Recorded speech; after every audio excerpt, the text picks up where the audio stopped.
ہم اکثر سورہ روم اور قرآن کی بہت ساری سورے پڑھتے ہوئے گزر جاتے ہیں۔ بسم اللہ الرحمن الرحیم انا اعطینک الکوثر۔ ہمیں یہ پتہ ہی نہیں ہوتا کہ ایکچول میں اللہ نے اس سورے میں کیا فرمایا، کس کے بارے میں کہا، کیا کہا، ہمیں یہ نہیں پتا ہوتا۔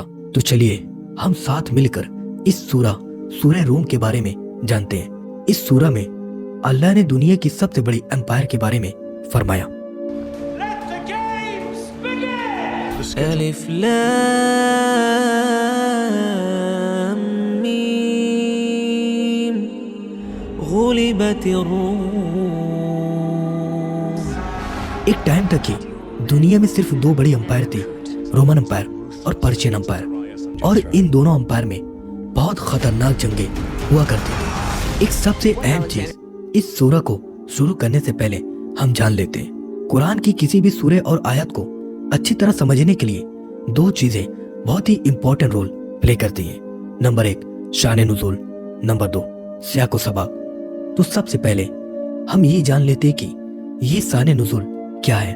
شان نزول کا مطلب یہ ہوتا ہے کہ وہ خاص واقعہ، پس منظر، بیک گراؤنڈ یا حالات ہیں جن کی وجہ سے قرآن کی کوئی سورہ یا آیت نازل ہوئی ہے۔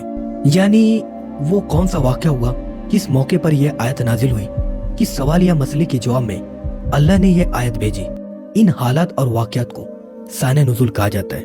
سادہ لفظوں میں کہا جائے تو قرآن کی کسی آیت کے نازل ہونے کی وجہ اور اس کے پیچھے موجود واقعہ کو شان نزول کہتے ہیں۔ اب میں امید کرتا ہوں کہ اب یہ چیز کلیئر ہو گئی ہوگی کہ شان نزول کیا ہے۔ تو اب آگے بڑھتے ہیں۔ نمبر 2 سیاق و سباق۔ سیاق و سباق کا مطلب کسی لفظ، جملے یا آیت کے آگے پیچھے کا مضمون، کانٹیکس ہے، جس کی مدد سے اصل مطلب، مراد اور مفہوم سمجھا جاتا ہے۔ یعنی سیاق جو الفاظ یا جملے کسی عبارت سے پہلے آئے ہوں، سباق جو الفاظ یا جملے اس کے بعد آئے ہوں، ان دونوں کو ملا کر قرآن یا کسی بھی عبارت کی صحیح تشریح کرنا یعنی سمجھنا آسان ہوتا ہے۔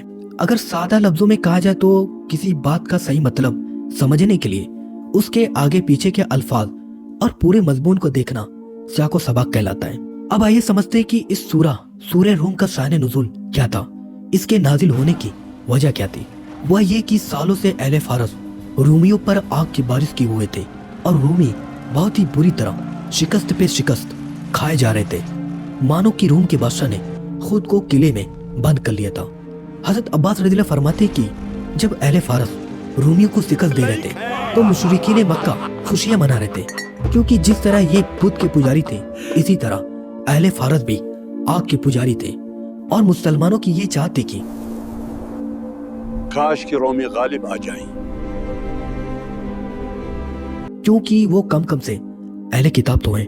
تبھی پھر یہ ہوتا ہے کہ عرب کے ایک علاقے کے قریب رومیوں اور پارسیوں کا ایک اور مقابلہ ہوتا ہے، اور پھر سے فارسی غالب آ جاتے ہیں، جس کے بعد مشرکین مکہ پھر سے خوشیاں منانے لگتے ہیں، اور ایک بار پھر مسلمان ناخوش ہو جاتے ہیں، اور مشرکین مکہ مسلمانوں کو یہ طعنہ دینے لگتے ہیں کہ دیکھو اس طرح فارسی رومیوں پر غالب آ گئے، اسی طرح ہم بھی تم پر غالب آئیں گے، اور اگر لڑائی ہوئی تو ہم بھی تمہیں بتلائیں گے کہ تم بھی انہی رومیوں کی طرح ہمارے ہاتھوں شکست کھاؤ گے۔ یہ کہنا تھا کہ اس پر اللہ نے یہ آیت نازل کر دی، فی ادنی الارض وہم من بعد غلبہم سیغلبون۔ ادنا اردو میں قریب کے معنی میں استعمال ہوتا ہے، ارض کے معنی زمین ہوتا ہے۔ فی ادنی الارض قریب کی زمین، یعنی اس سے اشارہ شام اور فلسطین کی سرزمین ہے۔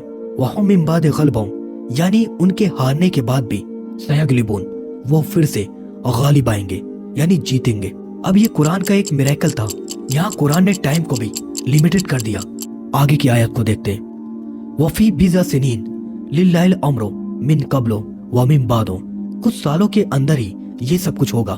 اب اس آیت میں سب سے اہم چیز جو نوٹ کرنے کی ہے وہ یہ ہے کہ یہ فی بیضع سنین، بیضع یہ عربی کا خاص لفظ ہے جو 3 سے 10 تک کی گنتی کے لیے آتا ہے، اور سنینہ کے معنی سال ہوتا ہے جو کہ پلورل ہے۔ یعنی قرآن کا یہ چیلنج کہ 10 سال کے اندر رومی پھر سے غالب آئیں گے۔ یہ آیت ایک بہت بڑی پروفیسی، پیشن گوئی تھی۔ اب اس آیت کے ذریعے ایک طرف مسلمانوں کو یہ اطمینان دلائے گا کہ یہ جو کچھ مشرکین عرب اہل فارس کی جیت کو لے کر جو بہت خوشیاں منا رہے ہیں